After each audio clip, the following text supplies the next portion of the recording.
नमस्कार. माझ्या यूट्यूब चॅनलमध्ये आपल्या सर्वांचे मनापासून स्वागत आहे. पेन्शन योजनेत मोठा बदल करण्याच्या तयारीत. कर्मचाऱ्यांना आता जुन्या पेन्शनसारखे ग्रॅज्युइटी लाभ.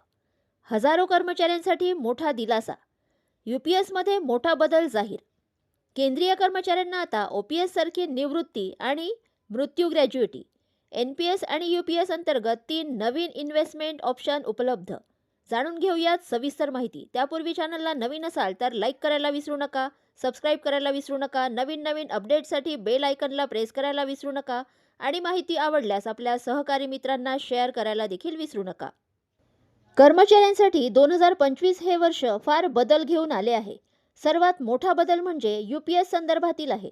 UPSमध्ये असलेल्या सर्व कर्मचाऱ्यांना आता ओल्ड पेन्शन स्कीमप्रमाणेच निवृत्ती आणि मृत्यू ग्रॅज्युइटीचा लाभ मिळणार आहे. हा निर्णय हजारो कर्मचाऱ्यांसाठी आनंदाचा ठरणार आहे. काय सांगतो सरकारचा नवीन आदेश? केंद्र सरकारने जारी केलेल्या ताज्या आदेशानुसार UPS अंतर्गत येणारे कर्मचारीही सेंट्रल सिव्हिल सर्व्हिसेस रूल्स 2021 अंतर्गत निवृत्ती ग्रॅज्युइटी आणि मृत्यू ग्रॅज्युइटीसाठी पात्र ठरतील. सेवेदरम्यान एखाद्या कर्मचाऱ्याचा मृत्यू झाल्यास त्याच्या कुटुंबाला OPS प्रमाणेच लाभ दिला जाईल.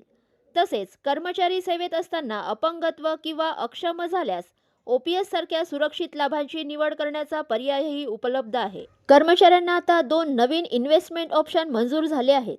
सरकारने नुकतेच NPS आणि UPS अंतर्गत कर्मचाऱ्यांसाठी 2 नवीन गुंतवणूक पर्यायांना मंजुरी दिली आहे. सरकारच्या कर्मचाऱ्यांना आता विविध इन्व्हेस्टमेंट ऑप्शनमधून निवड करता येणार आहे. डिफॉल्ट पर्याय हा PFRDA द्वारे नियत केलेल्या इन्व्हेस्टमेंट पॅटर्नवर आधारित आहे. दुसरा पर्याय स्कीम G असून त्यात गुंतवणूक पूर्णपणे गव्हर्नमेंट सिक्युरिटीजमध्ये केली जाते, ज्यामध्ये रिस्क कमी आणि रिटर्न जास्त असतो.